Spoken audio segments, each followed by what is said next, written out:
Hi guys, James at Rampant Lion Reviews again for you today with another beer review. For this one we are going to go over to Edinburgh once again, and many of you will know this brewery for their oak aged beers. So we're going to go once again today to Innis Gunn, and today we're having a taste of their Bourbon Stout. Now the last stout I actually did from these guys was the Irish whiskey cask one, which was really quite nice. So I'm actually quite looking forward to tasting this one for you today, and hopefully it's just as good as that. But anyway, as is usual with my beer reviews then, I'll take you through a very kind of brief history of the company. I've done numerous Innis Gunn reviews for you before, so it will be kept very short. The brewery website's in the video description for you below, as always, along with a link to my other reviews that I've done from these guys before, and I'm sure there will be more added to that in the fairly near future. I've actually got a little bit of a stockpile of Innis Gunn that I've just been working through over the last little while. But anyway, to tell you about the company, Innis Gunn are an independent specialist brewing company based in Edinburgh, and they were established back in 2003. Originally they were a joint venture with William Grant's Whisky Distillery, but they became family owned after Dougal Sharp bought out the William Grant share in the company back in 2008. But Dougal had previously been the head brewer at the big Caledonian Brewery in Edinburgh, and he'd actually first been exposed to brewing during these kind of summers and things, working at his father's brewery quite a few years ago.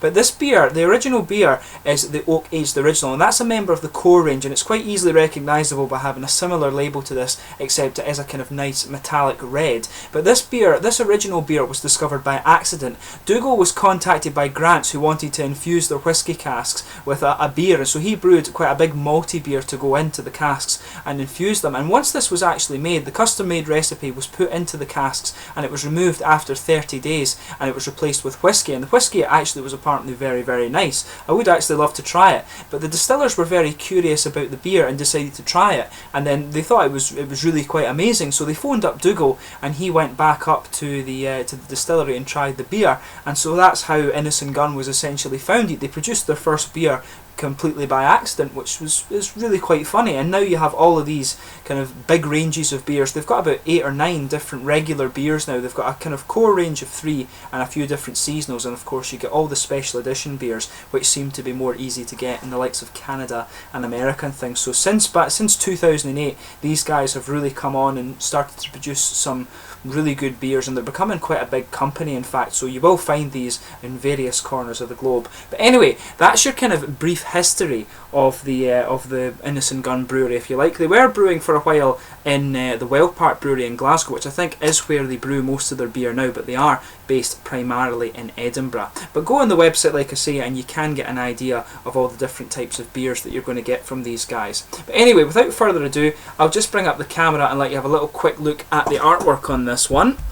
Most of these beers are actually similar in artwork. They're usually just different colours. I'll just put the light down and let you see the colour of this one a bit better. So you can see it's actually a clear bottle, but they've started changing their beers to be in brown bottles now, which is a good sign for a craft beer. But you can see it's got the nice Innis Gunn barrel symbol there on the label. That's actually engraved into the glass up here as well. I don't know how well you can see it, but it says Innis Gunn Edinburgh around the glass too. I don't know how well you can see that in this light, but this is the standard Innis Gunn bottle cap as well. I'll just put the light down just to let you see that properly, but you can see again the Innis Gunn barrel symbol just with the star background. But it looks a very nice beer. One thing that's always cool about these beers too is on this little bottom label, it always shows you how many days the beer is matured for. So this one's been matured for 54 days prior to release, and you can see Dougal Gunn Sharp, his signature, just on the bottom there, and then above that is Kirsty Russell, who has approved the bottle for the beer for bottling rather. I'm stuttering a wee bit.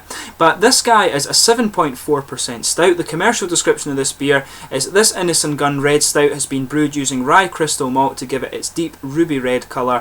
Whitbread Golding hops complement the sweet biscuity malt with a soft hop bitterness. It was matured slowly over bourbon infused oak, which gives it its mellow vanilla flavour and a nice warming bourbon kick. So it should be quite nice. So without further ado, let's get this guy out and into the glass.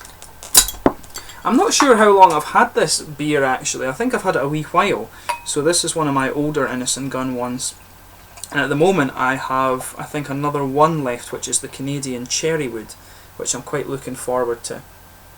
So yeah, as you can see, it's actually poured a really nice dark colour. You can actually smell just a little bit of the toasted character off this as you're putting it into the glass. But let me just bring up the light and let you see the colour of this properly.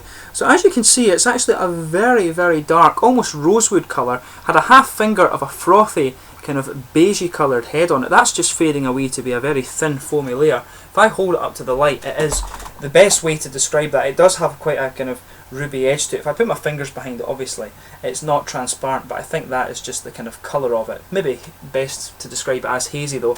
There is some visible carbonation, just a little bit going up towards the bottom of the head, some big bubbles, so it might be quite a smooth beer. The last stout, as I say, the Irish whiskey cask that I tried from these guys was very smooth, but it looks a very, very nice beer, and as I say, I think a nice kind of ebony sort of mahogany rosewood colour is probably the quite nice way to describe it, but you can see the ruby tint there, so I can see why they're describing it as a ruby stout. And it said that it had a hop that I've never come across before, which is the Whitbread Goldings. I've never come across that variety of Goldings, so we'll see how we get on. But let's give this guy a smell and see how we get on. Actually quite a bit of dark roasted character in this one.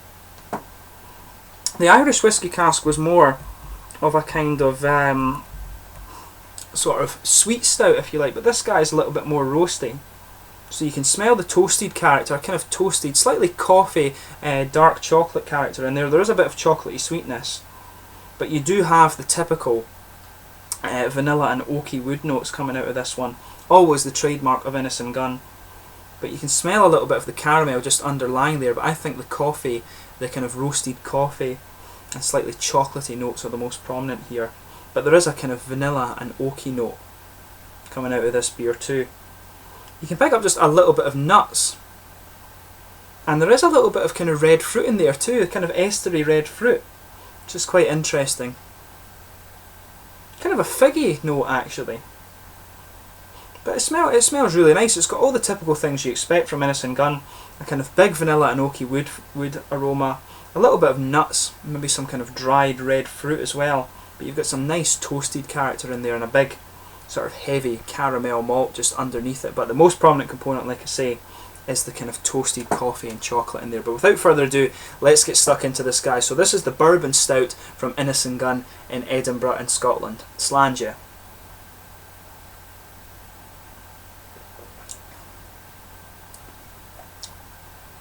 It's quite interesting. It comes across as a lot sweeter than you would expect from the aroma. You would expect it to have a little bit of bitter character just from the amount of roasted malt that's in it.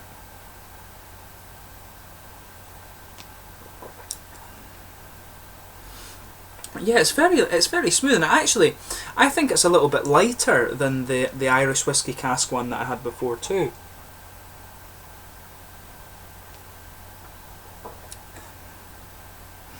But yeah, it's actually a little bit different from the aroma. You've got just a little bit of bready character, just a kind of, you can taste the sort of slightly brown bready character that just blankets the tongue, but it is quite mild. The cereal character in this beer isn't too prominent, but that just blankets the tongue very lightly. But it's a big kind of nice vanilla and oaky bread flavour that's in this, and you do get a little bit of the nut flavour coming in there too, so it's a big interesting malt base on this.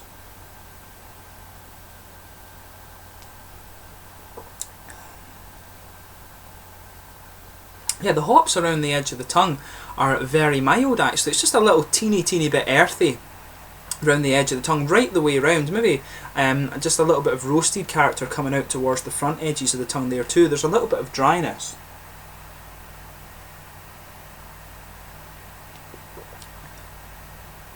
But yeah, it smells, it tastes really nice actually. I'm quite surprised just at how different it is from the aroma. You would expect a nice big a sort of roasted character to this just from the aroma.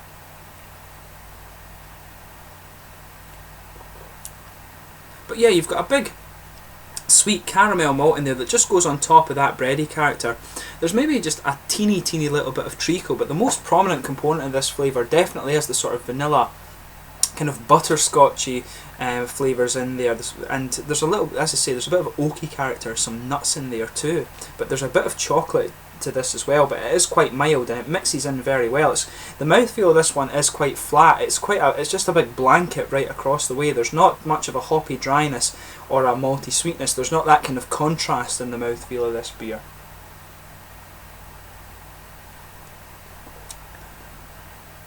you do get just a teeny little bit of red fruit. You just feel this wet bubble right behind the very front of the tongue, and there's just a little bit of a figgy kind of estery flavour comes out in there too. So it's really nice. The flavours in this beer blend together really well.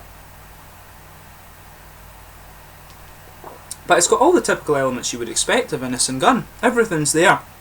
A little bit of hoppy dryness around the edge there, as I say, just a little bit earthy, then this blanket of kind of rye, slightly pumpernickel bread. The cereal isn't too pronounced in it though, some caramel sweetness on top, maybe just a little hint of like treacle or molasses or something as you go into the aftertaste. The aftertaste is a little bit of a toasted, slightly cereally character there. That just actually builds a little bit as you go into the beer, but it's really nicely done. The flavours blend together really well, and as I said to you, it doesn't have too big a contrast between the hoppy characters and the malty characters. They all blend together very well. So in terms of the mouthfeel, I would say it's mid-bodied, very smooth carbonation. You actually don't really feel very much of it at all, but it's a big malty sweet beer there, and there is just a teeny bit of roasty bitterness that just moves towards the front of the tongue. Just a little bit of, maybe even a teeny bit of grassy hoppiness just at the very front of the tongue there too, that builds in the aftertaste. You can feel a little bit of dryness, but overall the actual flavour of this beer is more malt pronounced. But it's very nice, and if you do enjoy stout beers, and for them to be very smooth and sweet, if you've not tried an Innis Gunn Stout, I really would recommend it. You can still get the Irish whiskey cask. Whether you can get this one, I'm not too sure actually, but if you do happen to come across it, I would recommend that you try it. And they're always trying new beers, so I'm sure there will be a few different varieties of stout come out in the very near future. But give this one a go. A nice kind of dessert beer, or a nice one just to enjoy on a nice evening basically. For me, this is a tasting beer that you want to just taste once and enjoy, but I would definitely have this again. But anyway, please let me know in the comments section your own thoughts on this beer below. Always interesting to read them. There will be more Innis Gunn reviews in the future, so for this one, please like, subscribe, share, all the usual YouTube stuff, and I will catch you soon with my next review. And like I say, there will be more Innis Gunn beers. Slàinte.